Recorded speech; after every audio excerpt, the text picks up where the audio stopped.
各位弟兄姐妹，大家平安。平安。跟你左右邻居说，上帝恩典够你用。我们一起站立。上帝恩典够你用。感谢主。我们一起要来敬拜我们的主。我们一起用首诗歌来向人诉说。神的孩子，不要居上举目向上望。神在天上不分昼夜，时时看顾你。虽遇艰难，虽有愁苦，人在他手里。他的救恩是不想效力，使你福杯满溢。不要看环境，不看自己。专心依靠他的臂，重新得力。每个祷告神都垂听，千万别放弃。永远不要忘记，要忠心走到底。神的孩子，不要居上举目向上望。神在天上不分昼夜，时时看顾你。虽遇艰难，虽有愁苦，人在他手里。他的救恩是不想效力，使你福杯满溢。不要看环境，不看自己。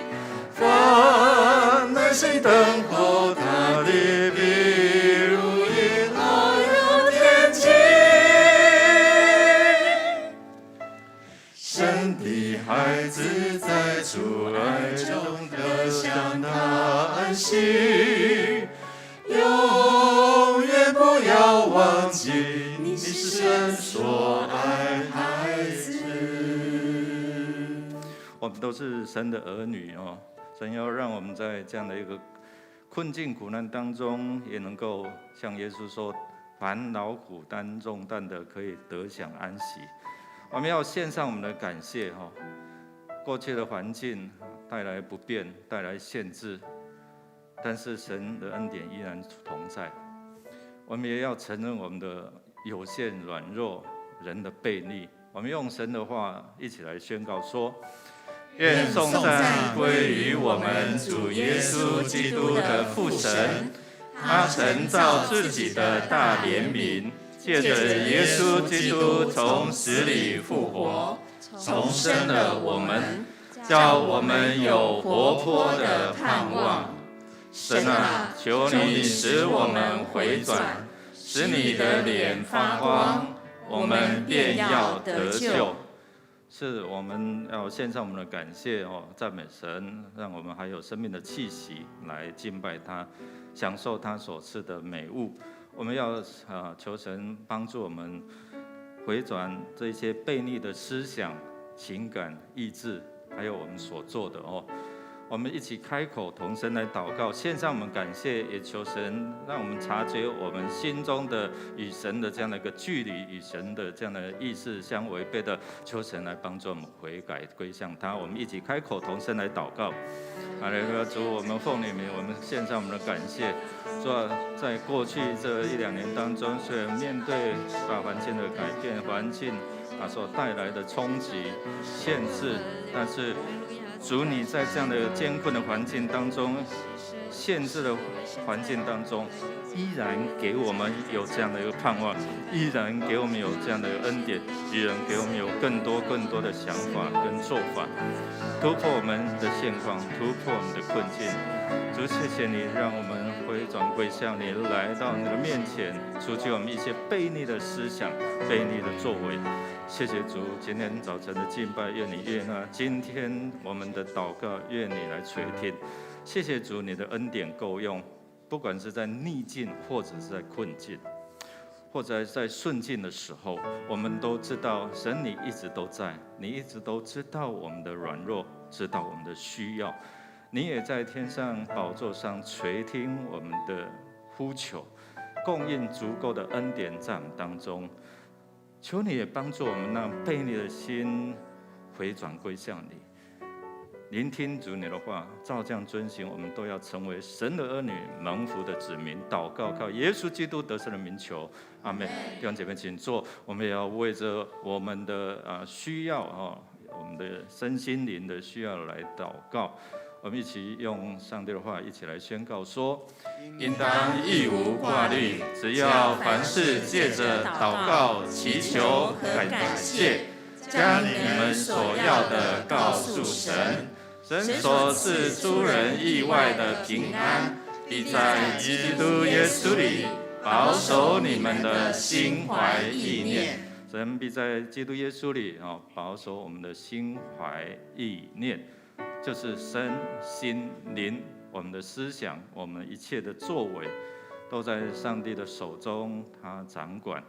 即使你现在是在这样的一个困境里面，今天透过今天的上帝的话语约伯记，可能要对我们来说话。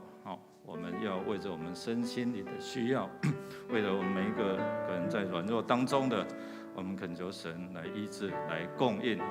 如果你有需要的，你可以原地站立起来，我们会为你来祷告。好吧，我们一起来开口祷告，求神来供应、医治、带领，也似乎在我们的生命当中来经历他丰富恩典。我们开口同时来祷告。如果你有需要，你就原地站立起来。哈利路亚！主，我们奉你名来到你圣的宝座面前。主，你知道我们身心灵的需要。主，我们思想、我们的情感、我们意志需要你来掌权做主。主，因为这样的一个环境会影响到我们的想法、我们的做法，甚至我们灵里面受到冲击、受到攻击、受到捆绑。主，你的灵在哪里，哪里就要得自由。主，我们不求你，你所应许的圣灵就与我们同在，充满在你的子民当中，释放我们能够得着医治，让我们灵苏醒，让我们能够渴慕你的同在，你的医治。主，谢谢你。主耶稣，我们邀请你做我们灵，做我们思想、情感、意志，还有我们身体的主，因为我们有时候没有办法自己来做主，我们失去了这样的自由，这样的一个灵界的搅扰攻击，使我们没有办法专心的来仰望亲近你。主，我们再次呼求你，你释放我们灵得自由。你的灵在哪里，就是真理在哪里，真理就必叫我们得自由。谢谢主，让每一次来呼求你的时候，就看见你的同在。我们来祈求你的医治的时候，你的医治的大能就充满在我们弟兄姐妹身上。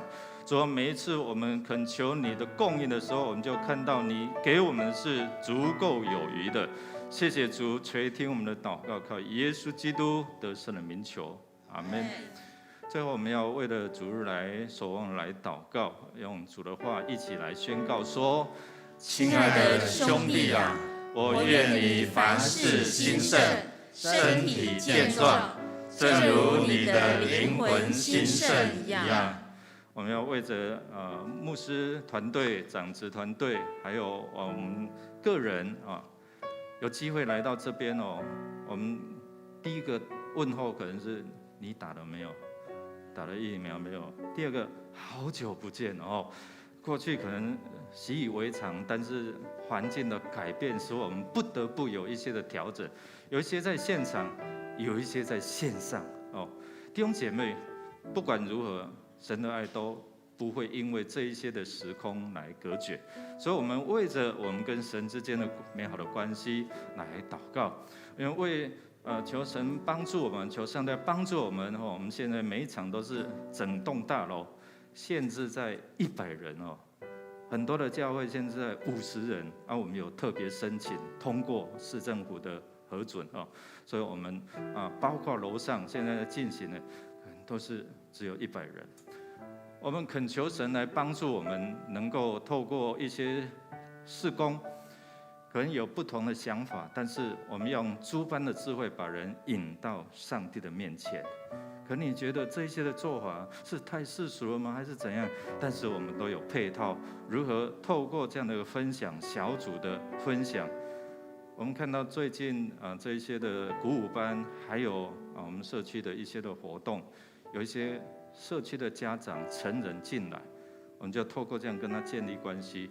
所以恳求上帝来帮助我们，透过这一些的鼓舞那不会限定说这个太鼓是属于什么的鼓本身是中性，看你怎么去使用。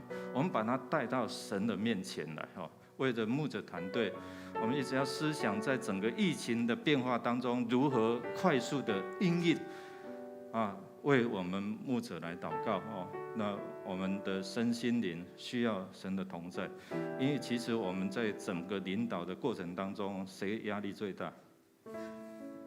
牧师的压力最大所以我们看到很多的教会已经受到很多的冲击，但是感谢上帝，神也保守我们教会好，那我们一起站立，我们一起来开口来祷告。哈利路亚，主，我们感谢赞美你，主，你所赐的有使徒，有先知，有教师，有传福音的，有这样的一个各样的服侍者。主，谢谢你让我们在这边能够敬拜你、服侍你，这是何等大的恩典！主啊，谢谢你让我们一起透过这样的一个生命的服侍，让人遇见你。主，谢谢你，需要你的智慧，需要你聪明，需要你的能力，充满在你的教，因为你是万有，充满万有者你求你的万有充满在你的教会。谢谢主，谢谢主，感谢赞美你。主，我们感谢赞美你。主，你是复活的主，胜过死亡权势的大能的主。主，我们恳求你在我们服侍的过程当中，按照主你的心意，也让我们拥有属天的权柄跟能力，就是要用诸般智慧把人带到你的面前，同得福音的好处。不管是儿童一直到成人，主啊，在你的眼中都是宝贝，你不放过每一个人，主啊，你不愿意有一个人沉沦。谢谢主，让我们每一次的敬拜就看见你的同在，看见你的荣耀，让我们在敬拜当中有看见你在我们当中享受我们对你的敬拜。主啊，谢谢你，我们也用主祷文一起来祷告说，我们在天上的父，愿人都尊你的名为圣，愿你的国降临，愿你的旨意行在地上，如同行在天上。我们日用的饮食今日赐给我们，免我们的债，如同我们免了人的债，不叫我们遇见试探，救我们脱离凶恶。因为国度、权柄、荣耀全是你的，直到永远。阿们。然而我们只有一位神，就是父，万物都本于他，我们也归于他，并有一位主，就是耶稣基督，万物都是借着他有的，我们也是借着他有的。哈利路亚！这个世界只有一位神，我们一起来赞美他，我们一起来拍手。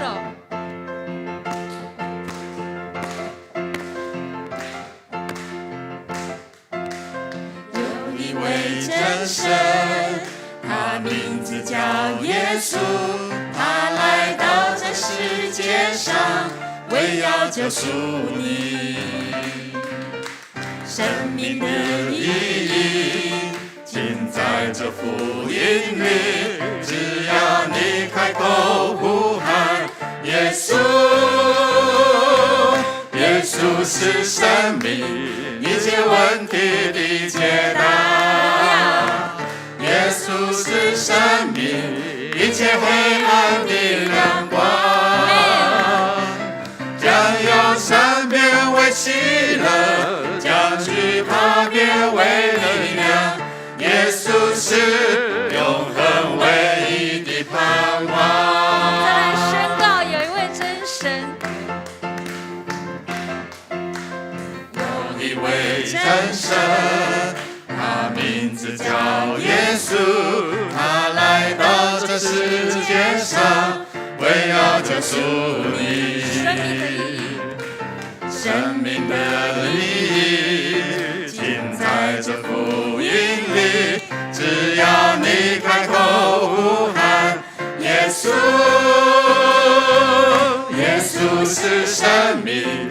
切问题的解答。耶稣是生命，一切黑暗的亮光，将忧伤变为喜乐，将惧怕变为力量。耶稣是永恒唯一的盼望。耶稣是生命，一切问题的解答。耶稣是生命，一切黑暗的亮光，将忧伤变为喜乐，将惧怕变为力量。耶稣是永恒唯一的盼望，将忧伤变为喜乐，将惧怕变为力量。耶稣是永恒唯一的盼望。哈利路亚！耶稣是永恒唯一的盼望。让我们继续保持信心，跟随主耶稣，因为这是耶稣所定的日子。我们继续拍手来赞美神。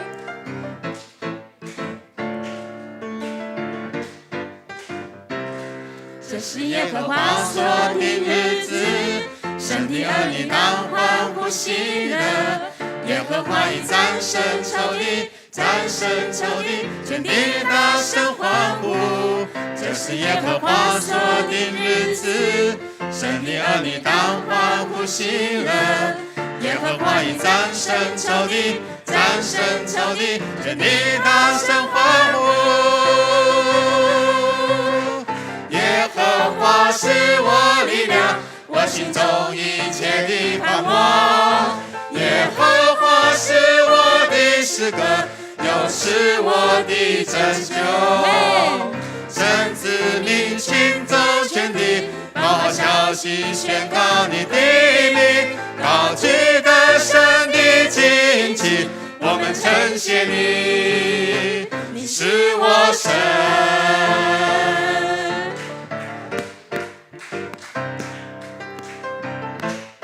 再次说，这是耶和华所定的日子。这是耶和华所定日子，神的儿女当欢呼喜乐。耶和华已战胜仇敌，战胜仇敌，全地大声欢呼。这是耶和华所定日子，神的儿女当欢呼喜乐。耶和华已战胜仇敌，战胜仇敌，全地大声欢呼。耶和华是我力量，我心中一切的盼望。耶和华是我的诗歌，又是我的拯救。神子民行走全地，报好消息宣告你的名，高举得胜的旌旗，我们称谢你，你是我神，是我力量，我心中一切的盼望。耶和华是我的诗歌，又是我的拯救。神子民行走全地，报好消息宣告你的名，高举得胜的旌旗，我们称谢你，你是我神。哈利路亚！我们将所有的赞美献给在天上的父神。各位弟兄姐妹，请坐。有一位真神，他名字叫耶稣，他来到世界上是为了要拯救我们。主耶稣的宝血为我们而流，为我们受刑罚。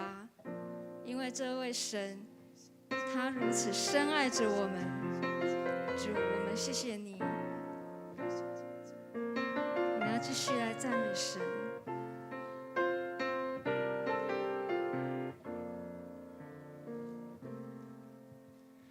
美的宝血为我流，每个心房为我承受，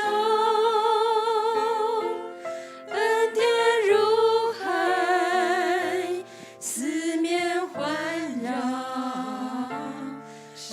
往羞愧时，你仍拥抱着我。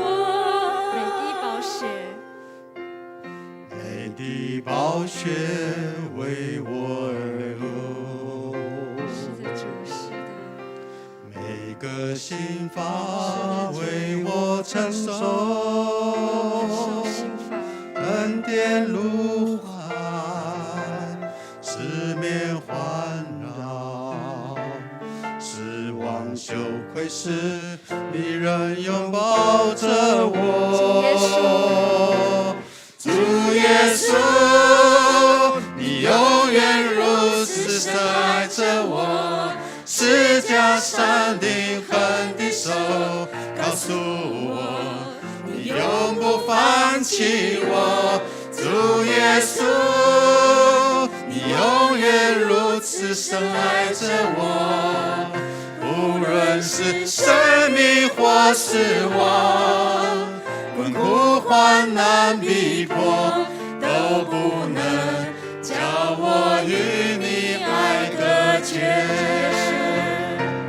主耶稣，你永远如此深爱着我，十架上钉痕的手告诉我，你永不放弃我。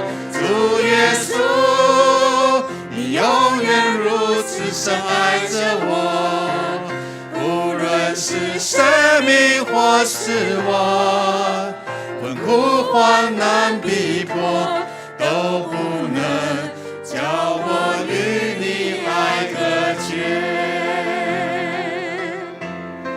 何等长阔，何等高深，天离地多高，你爱多浩大，无法测透，永远无尽头。我要张开双手来领受。主耶稣，你永远如此深爱着我，十架上钉痕的手告诉我，你永不放弃我。主耶稣，你永远如此深爱着我，无论是生命或死亡，困苦患难逼迫，都不能叫我与你爱隔绝。主耶稣，你永远如此深爱着我，十架上钉痕的手告诉我，你永不放弃我。主耶稣，你永远如此深爱着我，无论是生命或死亡，困苦患难逼迫，都不能叫我与你爱隔绝。主，你如此深爱着我们，不管是环境如何变化，不管是我们处在顺境或是逆境，是丰盛或者是困苦当中，你的爱依然没有离开我们。即使是我们在患难当中，你也与我们同在，你保抱着我们。主，谢谢你，在我们面对现今那么多的困境，经济的冲击，身体的冲击，彼此关系的冲击，好多好多我们没有办法去胜过，或是我们没有办法去掌握的，主你都知道，你知道我们的需要，你依然用永不改变的慈爱来吸引我们，来保抱我们，如此深爱着我们，愿意用你的生命来付上代价。主，我们感谢赞美你。今天的敬拜，无论是在实体或是在线上，你的灵依然与我们同在，你的恩典依然够用，你依然看顾着我们，因为你是全知的神，你是全能的神，你是与我们同在的主。谢谢主，愿你悦纳我们的敬拜，愿你的宝座设在这里。因为我们祷告能够上达天庭，得蒙应许。我们这样祷告，靠耶稣基督得胜的名求，阿们。弟兄姐妹，大家平安。好，我们先来看今天周报的消息。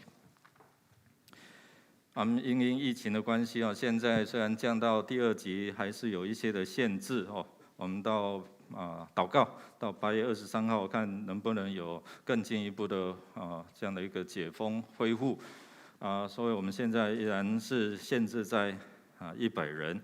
那其他的各项的礼拜活动，我们陆续在开放那详情的这样内容，请看我们第4页第4页。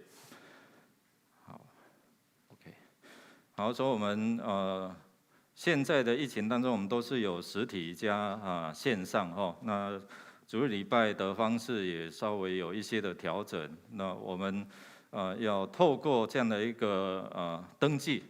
那像这个礼拜台语、华语都还有一些的名额，所以弟兄姐妹，线上的弟兄姐妹你又觉得好久没有来到教会了你可以关注小组的群组那可以向小组长来登记你要参加哪一场的礼拜那一起来在礼拜当中，我们一起来经历神的恩典好，我们下一章。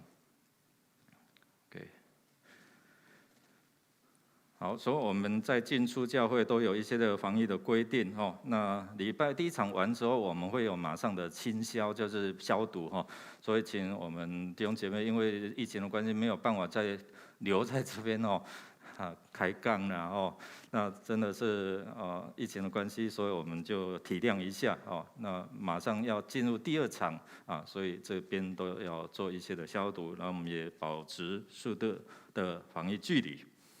我们9月5号也会举行今年度的第5次圣礼典。如果我们要报名受洗的，我们请在8月22号前向牧师或者是行政干事来报名。好，那我们也庆祝父亲节，因为疫情的关系，有一些爸爸们没有办法来到这边我们就不用担心如果你特别是在籍的会员我们也会想办法把这样礼物送给你好，那我们请现场的爸爸们还没有拿到礼物，因为上个礼拜也有发如果你还没有拿到礼物的爸爸们，请现在就站立起来站立起来。好，感谢主，这个是很实用的手机架我们拿手机拴了那就可以架在上面你把你手中的这个单子稍微填一下，你是第几组？因为我们要整理这些的资料。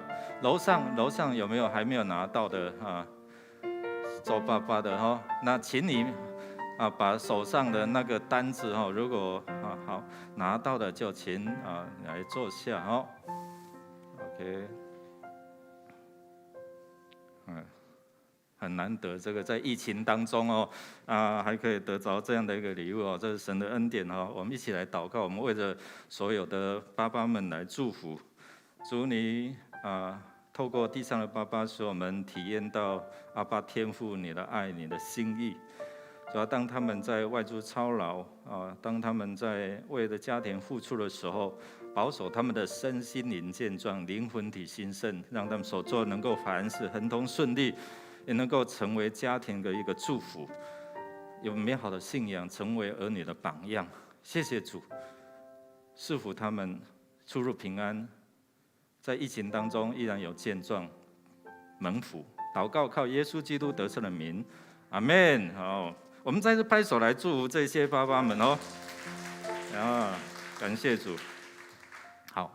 那我们不便来教，因为疫情的影响，所以我们可以透过线上我们最近可能网站已经建置好，可以透过网站的金流很好，也可以指定项目来做奉献也可以透过尤其划拨以后，我们用 Line Pay 用这个在超商就可以都有这样的一个奉献的方式。感谢主哈，也感谢为这样的一个事工奉献的弟兄姐妹哈，你们的奉献，让我们在网络宣教，让我们在整个这样的事工上都更方便哈，能够更将这样的福音传达到每一个地方哈。那我们在社区因为疫情关系也会有一些的转变哦，但是效果也不错哦。上线的这些参加讲座有时候70-80个哦。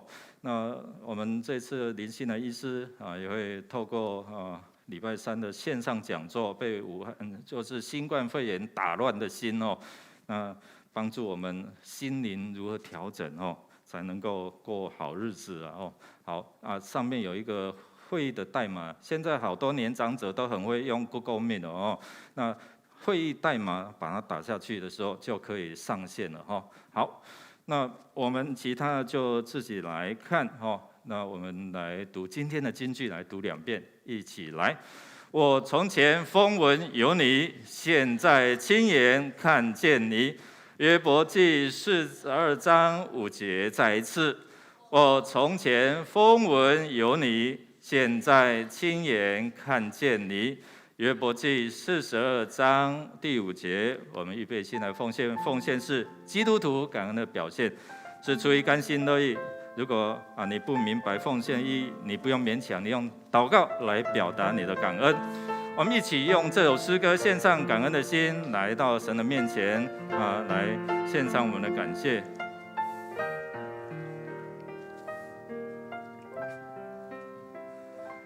献上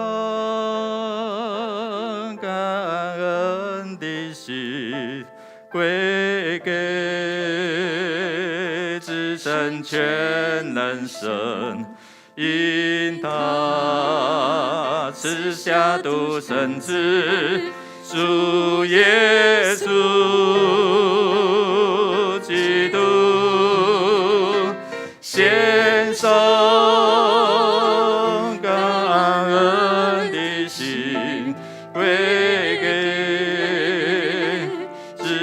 全能神，因他赐下独生子，主耶稣基督，一起站立来。如今软弱者已得更强，贫穷者已臣服。都因为主已成就了大事，我们一起来宣告说：如今软弱者已得更强，贫穷者已臣服主。都因为主已成就了大事，感恩，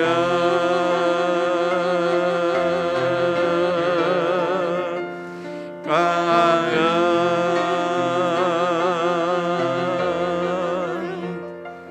感恩。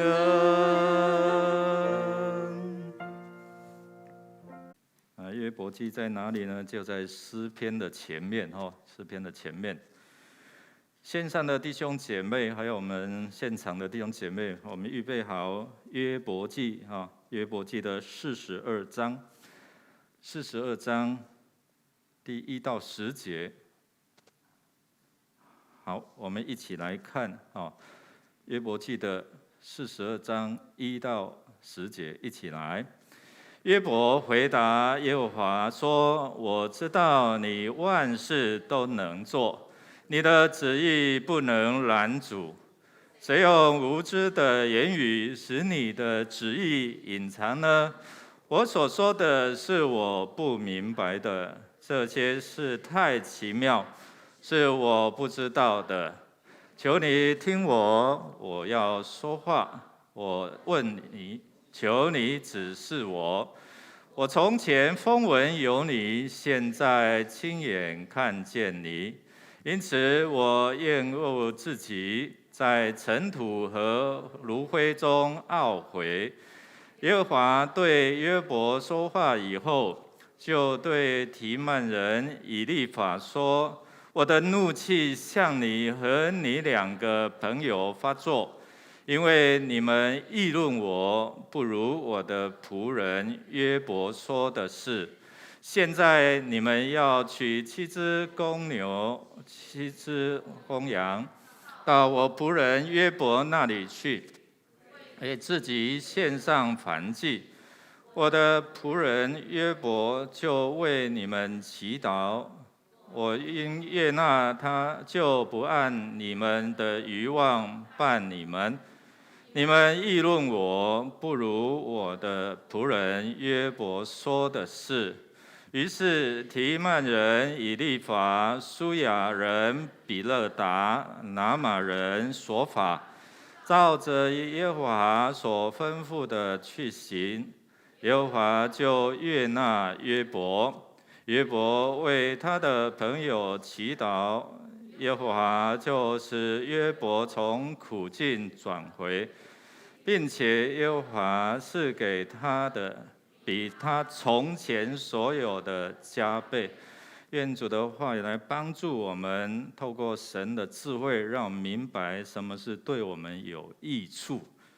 有时候我们所碰到的不一定是不好，即使是在苦难当中，塞翁失马怎样，焉知非福是福是祸都斗不过但是如果你有开窍了，你明白神在每件事情当中有他的心意的时候，你就不会过度的慌乱。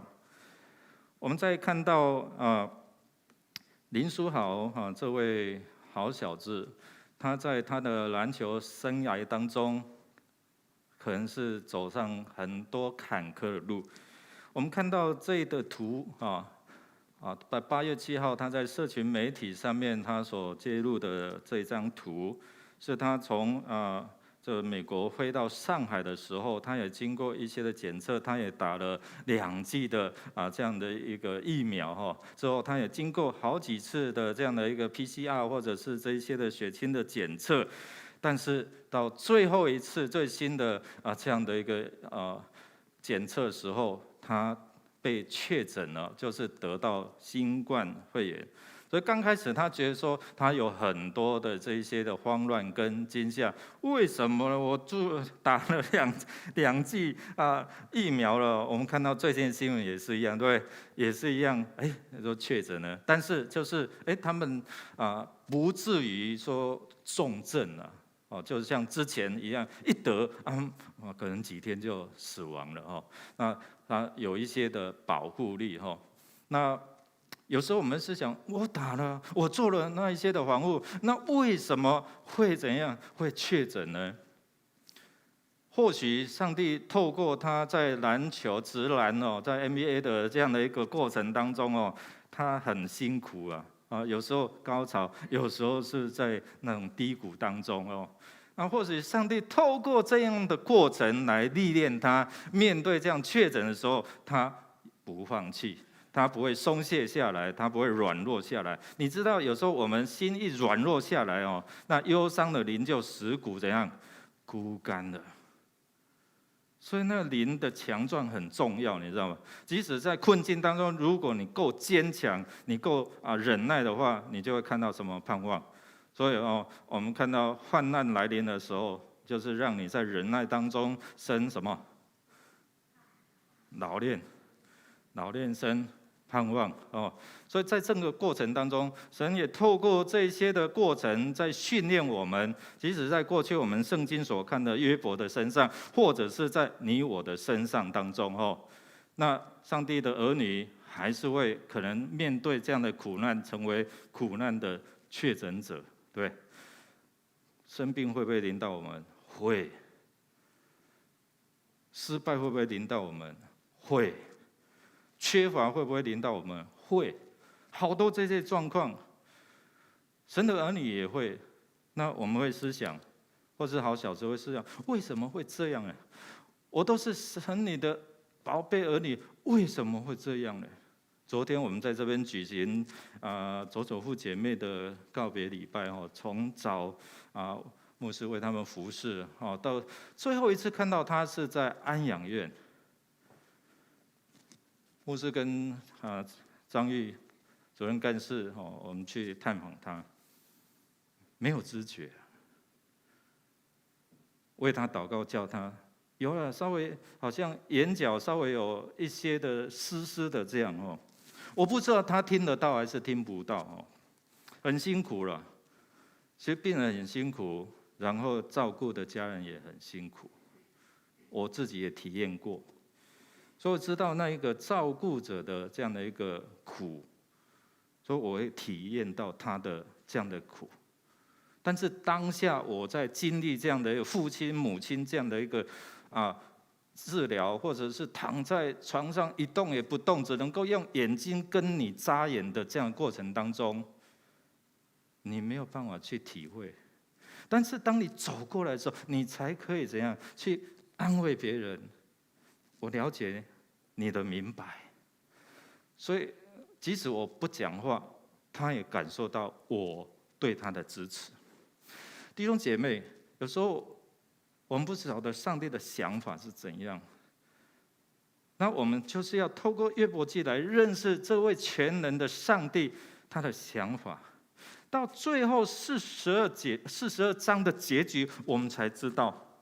他的3个朋友不知道，他们以为他们知道，他们以为他们知道上帝的想法，他们以为知道透过人的法则知道你就是怎样，但是到最后的结局是怎样，真的我们不知道，我们都不知道，对不对？好，所以我们真的要认识到你我们人们的有限，我们的想法，我们的办法。真的是上帝想要的吗？你可能透过你自己的老经验来诉说，来对这些可能年轻人或者你家人来告诫，但是是不是上帝想要的？有时候我们赶就是反正我们没有什么样的一个作为，反正我们就是赶哦。那我们透过今天约伯记哦。约伯其实他不敢得罪神，但是这些3个朋友，他们用他们的想法，他们不知道他们是得罪神的。到最后，我们今天所看的经文，我们才知道啊，对不对？他们所讲的话，其实到最后，上帝就骂他们了，本来要处罚他们了。你对我的朋友约伯，到底做了什么事？我要处罚你们，但是后面有一个转折哦，感比会更重要哦。那约伯他不会做这样的一个妄为的事情，但是他的3个朋友呢，好像仗义直言，我站在神的位置，我对你来怎样，可能告诫。所以我们来思想哦，这3个朋友他主动的从安慰，从陪伴。到最后是怎样？指责，你就是怎样，所以今天才会怎样。所以他们用他们的经验法则来劝诫约伯，他要认罪，他要悔改。所以听见你，我就知道你不懂上帝，你不懂你现在的处境是怎样。其实是他们自己不懂，你知道吗？所以在这边我们看到，他们承认有约伯以前你是很敬畏的，在约伯记4章第6节，你可以把它记下来哈。那不是只有局限在今天的42章1到10节。那牧师会从这里面当中来做一些的归纳，从圣经里面整卷约伯记里面，我们来看到这些朋友看在眼里，约伯以前是怎样的人。但是如今为什么会这样的落魄呢？如今为什么他的儿女都死掉了呢？他的财产都被抢夺了呢？问题是出在哪里了？是怎样？所以当他们认为人受苦是因为什么？你今天是得罪神，你不知道做什么歹事的，违背了神的心意。所以过去我们的观念就是你受到这样的惩罚，或是生病，或者失败，你一定做了什么事情，所以今天才有这样的下场。这在他3位的朋友当中，我们等一下会透过这3位朋友对约伯的这样的论断，或是论述，或是看法当中，我们会看到一般人的这样的一个想法。所以一般人的想法就是受苦、失败、病痛，你一定做了不好的事情。这个在新约我们有看到，对不对？这些法利赛人，这个人就是因为他犯罪或是怎样，但是耶稣说不一定啊，有一个是因为他的罪，有一个是因为要荣耀神的名好，所以我们第一个长者就出面了，以利法他就斥责约伯，你以为你很敬虔吗？你就是过度的自以为是，有时候变成假敬虔，就开始批判他。你看，你要为了自己的罪，然后再辩护。他真的是很无辜啊！如果你真的很无辜，然后你一直解释，然后人家又不相信你的时候，你会不会很难过？会很难过，含冤莫白，对不对？有苦说不清，那苦水只能够往肚子里吞，对不对？约伯就是这样。我想，如果你有这样的一个过程的时候，你就会感同身受，有这样同理啊。那以利法他是有经验的长者，所以有时候这些长者们，我们甚至有时候我会这样我走过的桥比你怎样，走过的路还多，我吃过的盐比你吃过的饭还多了，对，所以我们常常会用这样的一个想法这样的一个经验，有时候我们在教导儿女，照我们的经验也是这样了，所以你要听话因为我的阅历无数，所以这里在讲到说，我们常常被我们的主观框住。现在疫情的变化、环境的变化，快速到让我们上一刻的想法，到下一刻就不适用了，你知道吗？过去我们的想法，可能现在我们的做法变化，已经不是你所想象的，弟兄姐妹。所以我们真的提醒我们自己，不要再倚老卖老。但是有一些老的经验是很好的，所以我们要好好的怎样去做一些的分享沟通但是以利法在这样的情况下，他很主观，他以一概全，或者以偏概全这个在约伯记22章21到30节，我们可以去看以利法他用他自己的主观经验，要框住在约伯的身上，是不是合适？所以以利法他是一个经验法则的归纳者。我过去做就是这样，我的经验就这样，所以你就是这样，就是界定了。第二个，我们来看，透过第二个朋友，我看出你就是你有罪了。这在讲什么？武断了，论断了，就是把没有看过程，就是把结局，你就是这样。所以我们看到比勒达他认为约伯的儿女死亡是因为什么？不只是他有罪，而是他儿女不知道在任何事上得罪了上帝。所以在约伯记的8章2到7节里面，就看到这比勒达他就指出了，你的儿女，你看死在这样的一个意外当中那他们的财产也都被抢夺了，是因为什么？因为他们得罪神，他们犯罪了。所以你可以在约伯记8章2到7节，这也是我们常常有的观念嘛。还没有看到整个过程了解就断定了，就论断了。好，所以比勒达他一开始他就认定了什么？约伯，你就是因为你犯罪，可能因为你犯罪连累了你的儿女，或者是你的儿女他们是罪有应得，他们犯罪，所以他们要承受这样的一个罪。在8章的20到22节里面，所以如果你有这些朋友在你的身边，你会高兴吗？刚开始可能会高兴，哇，他们坐在我的旁边，然后静静的陪伴我，都不讲话。这么好的朋友哪里找，对不对？但是到最后呢，开始了哦，准备好了哦，一项，你就是安那样，你就是这样哦。你过去哦，开始诉说他的不是。所以我们在这边看到比勒达是不是我们的写照？我们是不是还没有了解真相，还没有完整的了解状况，就论断了你就是犯罪，你的儿女就是犯罪，所以他们才会死亡，所以你的财产，包括你自己，才会生病。弟兄姐妹提醒我们，是不是成为这样的一个论断者？第三个朋友又进来了，哇，接二连三，你受得了吗？如果你是无辜的，你受得了吗？当然受不了。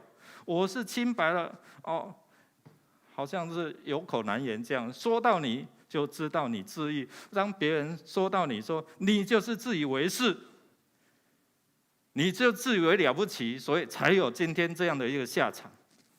第三个说法，他认为约伯，你现在承受的苦，其实还轻呢。如果上帝一出手的话，今天的下场不是这样而已哦。哇，如果这样落井下石，你受得了吗？弟兄姐妹，你都在衰啊哦，这种不要来生菜龟哦，啊个人啊哦，个给你头版龟啊呢吼。弟兄姐妹，你受得了吗？还指责说你现在受的罪还轻呢？我搞什么？如果你有这些朋友，你可能，哎呀，上帝有交到不好的朋友，这样哦，都不了解我。所以说法他单凭个人的这样的一个设定假设哦，来不客气的指责弟兄姐妹。有时候我们会不会这样？假设已经有先入为主的观念。约伯，你以前就是这样太自以为是，有人讲想摇摆了，哦，摇摆无落魄的久了，对不对？有时候他就开始去设定他所想象的，然后直接讲出来。在约伯记的11章13到20节里面，你可以去看。所以我们看到，这好像是一个法利赛人哦，他这样是因为他怎样，所以。透过这样的一个教条式的，有时候我们会不会陷入在圣经里面？我读了好多圣经，你就是这样，但是不一定这样。耶稣后来对这些法利赛人讲，这个人生病、瞎眼或是怎样，他不是因为他的罪，是因为要荣耀上帝的名，对不对？但是我们常常会被框架在这样的一个教条主义，他因为这样就是这样。好，所以我们来看一下，有时候我们会自以为是。我们看这段的影片来，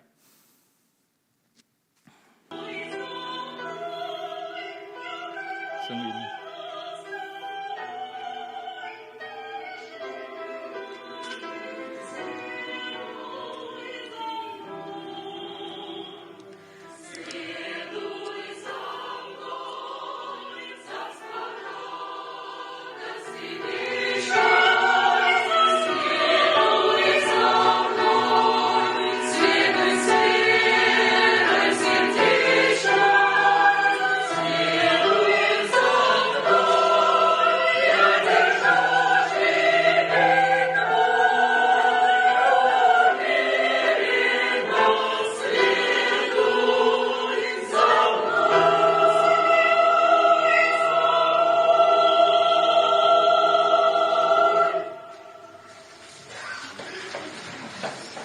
我不知道看得怎样哦。有时候我们可能就像这个小孩子一样，对，前面有一个指挥哦，但是我们自以为是，就是在后面哦嚷来嚷去这样哦。弟兄姐妹，在我们生命当中，就是常常搞不清楚状况，常常在假设、在指挥，我们不清楚上帝的心意。就好像后面的结局告诉我们：你们怎么用无知的言语在论断我的朋友？你根本搞不清楚上帝是怎样的上帝。唯有神开窍了，就好像耶稣对他的门徒说，于是耶稣开他们心窍，他们就明白了，明白了他的话语，明白圣经哦。路加福音24章45节就告诉我们说，于是耶稣开他们心窍，光照了我们，开窍了，我们才能够明白，原来是这样，剧本是这样写的。我们都知道，但是当下可能我们在某种状况里面，我们置身其中，我们并不知道这件事情的过程，上帝要做什么。但是我们却可能是用以利法用比勒达用说法的这样的一个想法做法来框架来设定。求神真的是怜悯我们怜悯我们。好，所以其实不是感就好了，是信比你会不会更重要。所以信心是不是让你持续到最后看到这样的一个结局？听见你就知道你是全在的。苦难有好多好多的原因。第一个可能是因为我自己得罪上帝，犯了罪，所以要面对上帝的惩罚。最近我们在读耶利米，对不对？耶利米里面讲得很清楚，就他们去拜偶像，他们离弃了神，所以上帝透过耶利米先知再次告诫他们。然后有时候在这个过程当中，上帝叫耶利米说：“好了，你不要再为他们求了啦，没有用了。”他还是求。上帝叫他怎样你不要结婚了，你不要怎样了。有时候他很两难了。然后上帝又告诉他去跟他们讲的时候，又要让这些犹大人民怎样逼迫他、恐吓他，甚至要杀害他，很两难。所以这些犹大人是因为他们的罪，所以遇到了饥荒或者是干旱，或是好多这些状况。好，有时候是因为别人的罪，别人犯罪，可能因为祖宗所遗传下来的。有时候是因为什么？他遇到这样的困境、苦难，是因为大环境的逼迫。另外呢，是因为撒旦的攻击。从约伯的身上我们就知道，对上帝跟约伯上帝跟撒旦就讲好了嘛。但是上帝最终有一个条件，就是怎样？你不可以怎样伤害约伯的性命，其他的你都可以做。但约伯知不知道？约伯不知道这样的剧本嘛。好，所以我们看到这3位朋友也不知道。所以当约伯的3位朋友看到约伯所面对的苦难困境的时候，他们自以为是，他们自以为义，他们自以为我说了就是对，他们自以为他们都知道，所以下了这些不一样的评论。我们来看一段的影片让我们知道神都在我们当中。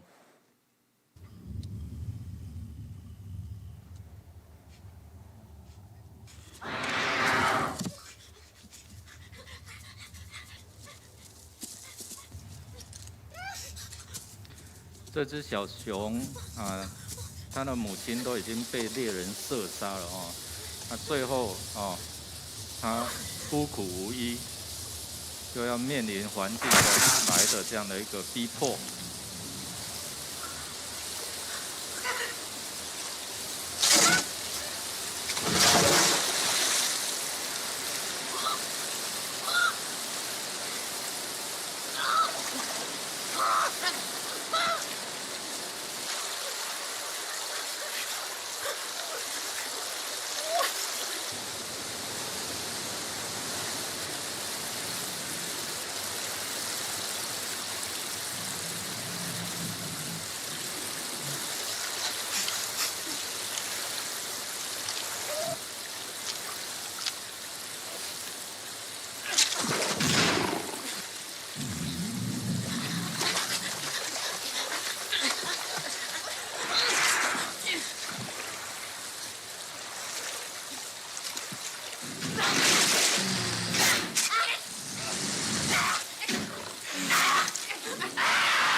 好，如果我们看到前半部没有看到最后有一只大熊就站在后面那我们可能认为，是怎样？这个小熊后面的叫声把它吓跑了吗？原来我们知道，好像我们背后有一个大牧者在我们背后在看顾着我们一样。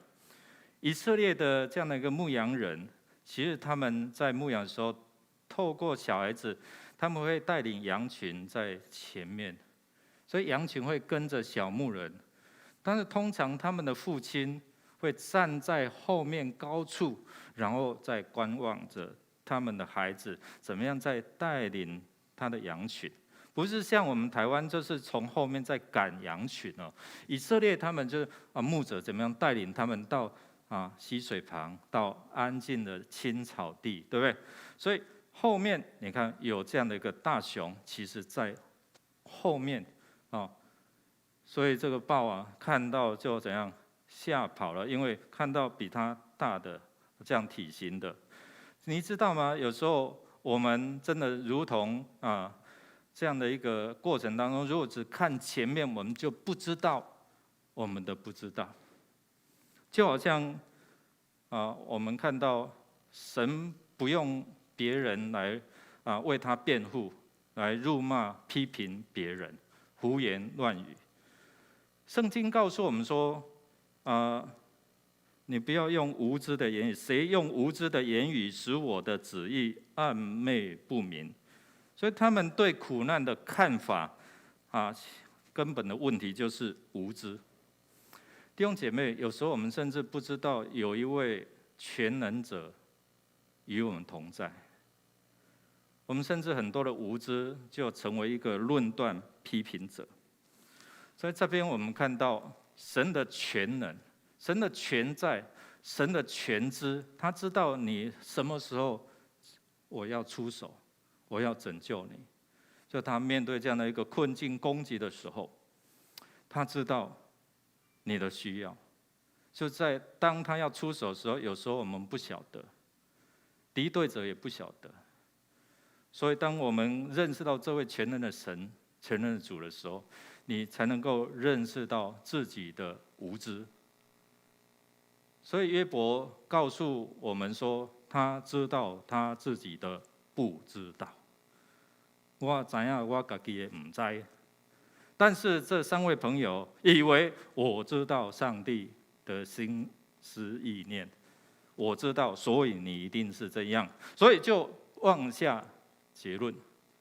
所以当我们认识到别人知道他的需要，就好像那个大熊一样，他知道他在困境，他在危险当中，他最后出来。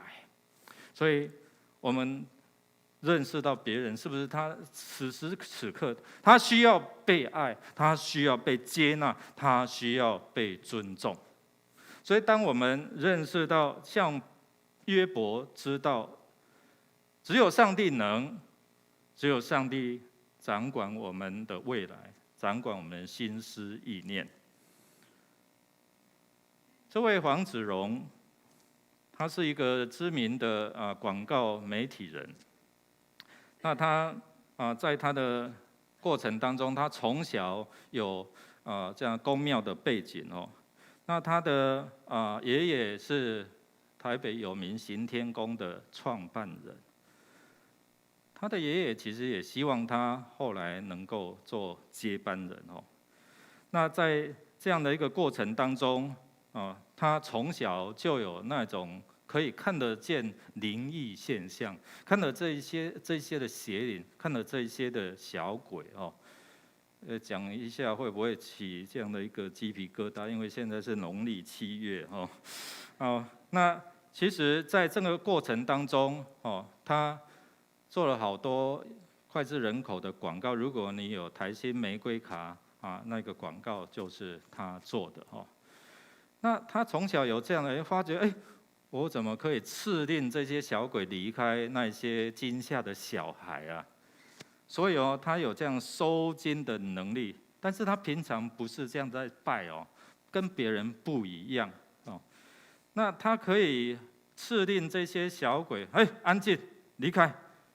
但是有一次他到土耳其去旅游的时候，他常常去旅游，然后住在饭店哦，然后把他的湿的泳衣要放进他的橱柜的时候，怎么好多这些的鬼怪在那边，他就赶快关着哦，然后就安静然后他就出去旅游。那回来他也发现说，他的化妆品被挪动了。他在洗澡的时候，突然怎样？这一些的力量是他没有办法去控制的。那回到台湾，他本来都是没有这样的一个相安无事了，可以和平共处，甚至他喝令他们安静，他们就会安静这样。但是突然有一天，有3群，他说有3群的这些的邪灵哦。第一群的就告诉他说你就从楼上跳下去了。他想说，我从楼上跳下去，我很怕我变成血肉模糊了。当他在听这些声音的开始，他没有办法控制，他无法自主哦。那后来他惊醒哦，他说不可以。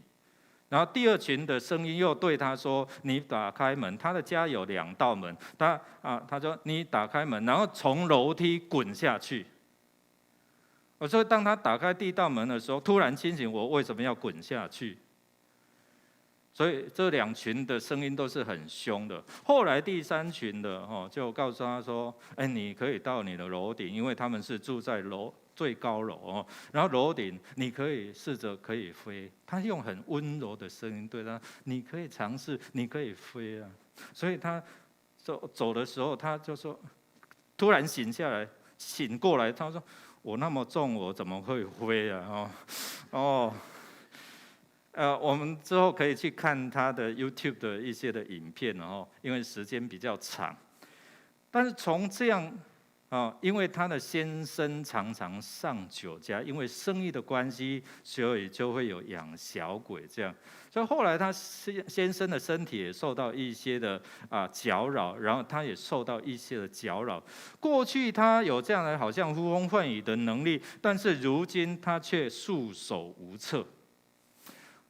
好，所以有一群朋友就突然打电话给他，然后就告诉他说：“我可以为你祷告吗？”他正在需要的时候说：“可以啊。”所以这一群朋友就来为他祷告。刚开始在他的公司，然后为他祷告完之后，突然怎么他的公司好像变亮了，光亮了哦。好，那回到家里也是一样哦。我们可以到你家来为你祷告，然后好像行走祷告、行军祷告这样哦。然后也到了他家，然后为他祷告。1天很平安，2天很平安，结果他感觉到前所未有这样平安。然后突然打开这个电脑，有这样的一个歌单给他，他一唱歌赞美敬拜的时候，竟然怎样不自主的掉下眼泪来。所以他就很有兴趣的打电话给他的朋友说：“你们这种能力是在哪里学的啊？我也想要。”结果他的朋友在礼拜天就带他到哪个地方，在教会原来到教会做礼拜。后来我们看到他透过这样的一个祷告，然后陪伴，他自己经历了上帝在他生命的作为。所以他成为在他的公司，他充满了喜乐。后来他信主受洗了。你知道他家族的这样的一个信仰的真正有多大？爷爷是行天宫的创办人到后来他的家人也接纳他，好了，信什么都好了只要你平安都好。所以后来他充满了喜乐，他的座右铭就是相信就会看见。在上帝的爱里面，他看见了他的生命转变，他看见他家庭改变，然后他看见了什么？他的事业也得到上帝的赐福。所以他开始有在职场上，他就成为一个职场的宣教人。然后他创办了一些的管道来祝福别人、传福音。所以一谈到传福音，他的眼睛就亮了起来。弟兄姐妹，我们看到一个通灵的少女，一个通灵的最后被捆绑、被辖制，但是当他接触到圣灵的时候，圣灵使他怎样得着自由，并且不是只有这样满足，而能够常常阅读上帝的话，他越读就越明白，越读就越明白。然后呢，他就开始传福音，有机会到处去做见证哦。刚开始他不要透露他自己的身份了，但最终圣灵就提醒他，你要为我怎样做见证。他眼泪就掉下来，主啊，我顺服，我愿意。好，所以我们一起来读这一段的话，来，爱里没有惧怕，爱既完全，就把惧怕除去，因为惧怕里含着刑罚。惧怕的人在爱里未得完全，因为他借着这些朋友的陪伴，为他祷告，我们就看到他看见上帝如何爱他，如何帮助他，然后他自己就相信了耶稣，他经历耶稣前所未有的平安。弟兄姐妹，昨天我们到殡仪馆，我们举行了入殓火化礼拜，在教会举行了告别礼拜，到天平举行了安放礼拜。就对家属说，我们的主是胜过死亡权势，是一个复活的主。所以我们没有禁忌，我们不害怕，因为主与我们同在，这些临界的就不敢对付我们。即使是在这农历7月，有一首歌说平安7月夜，对不对？每一夜都是平安的。当我们信靠主的时候，他保护我们。当我们愿意摆上我们自己的时间、能力、爱心，神就使用你成为贵重的器皿，就好像刚才那黄子荣姐妹一样，神让她在职场上各处去做见证，神让她在她的事业被祝福，成为一个荣耀神的人。弟兄姐妹，神也要使用你，好不好？我们一起站立起来。神，我们的主如此深爱着你，你知道吗？他很爱你，他希望你得着平安，您得着自由。他也希望你成为一个祝福人的管道。神要使用你，成为你的社区邻居、你的亲朋好友，特别还为信主的人，他要成为你要成为他们的祝福。好不好？我们用这首诗歌，我们来回应神的爱。他如此爱我们，求神也帮助我们用神的爱来爱我们周遭的人。美的宝血为我而流，每个心罚为我承受，恩典如海，四面环绕，失望羞愧时，你仍拥抱着我。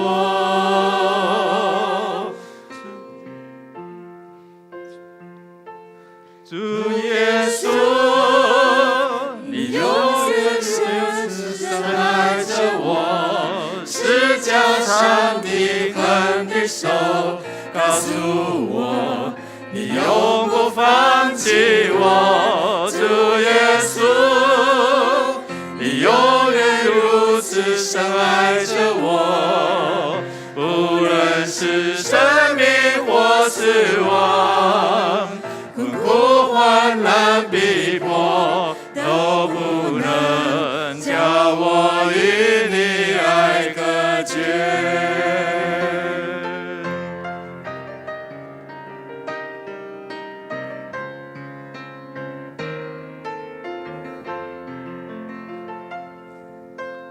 美的宝血为我而流，每个心罚为我承受，恩典如海，四面环绕，失望羞愧时，你仍拥抱着我。主耶稣，你永远如是加上平衡的手，告诉我，你永不放弃我，主耶稣，你永远如此深爱着我，无论是生命或死亡，困苦患难逼迫，都不能叫我与你爱隔绝。何等长阔，何等高深，天地的多高，你爱多浩大，无法测透，永远无尽头。我要张开双手来领受，主耶稣，你永远如此深爱着我，是加上平衡的手，告诉我，你永不放弃我，主耶稣，你永远如此深爱着我，无论是生命或死亡，困苦患难逼迫，都不能叫我与你爱隔绝。主耶稣，你永远如此深爱着我，是加上平衡的手，告诉我，你永不放弃我，主耶稣，你永远如此深爱着我，无论是生命或死亡，困苦患难逼迫，都不能叫我与你爱隔绝。无论是生命或死亡，无论是生命或死亡，困苦患难逼迫，都不能叫我与你爱隔绝。弟兄姐妹，一起来祷告。神不会因为我们的无知就放弃了我们。神也透过约伯来祝福他3个朋友，为他们祷告。当他3个朋友愿意回转，愿意献祭，神知道我们的无知，接纳我们。他最后也祝福约伯，让他在苦境当中转回，又活了140年，又再次赐给他儿女财产。在苦难当中，他不明白，但是他坚持他的信，能够到最后，即使是在过程当中，他有咒诅自己，他有失望，但是他说：“从前风闻有你，如今亲眼见你。”他自己经验到上帝那全知、全能、全在，他感受到神的爱在他的生命。弟兄姐妹，神也爱你，即使你现在的困境，可能是因为自己的软弱，或者是因为环境，或者是因为撒旦的攻击，神都知道。他依然在你的旁边，在你的后面保护你、看顾你。愿主来赐福我们，愿主耶稣基督胜过黑暗权势的能力充满保护你们，使你们不受这些灵界的搅扰，灵魂体要得自由。天父上帝用你永不改变的慈爱，像盾牌一样来保护、看顾我们。也让我们因为圣灵的同在，拥有属天的权柄，像约伯一样，也能够祝福那些苦待他的人、不了解他的人，甚至批评论断他的人。让我们有这样的一个心智，能够成为众人的祝福，从今时直到永永远远。阿门。弟兄姐妹，请坐。主耶稣，你永远如此深爱着我，十架上钉痕的手告诉我，你永不放弃我。主耶稣，你永远如此深爱着我，无论是生命或死亡，困苦患难逼迫，都不能叫我与你爱隔绝。我们今天礼拜到这边愿主来赐福啊。那我们线上的弟兄姐妹，愿你们平安，愿神的爱与你们同在。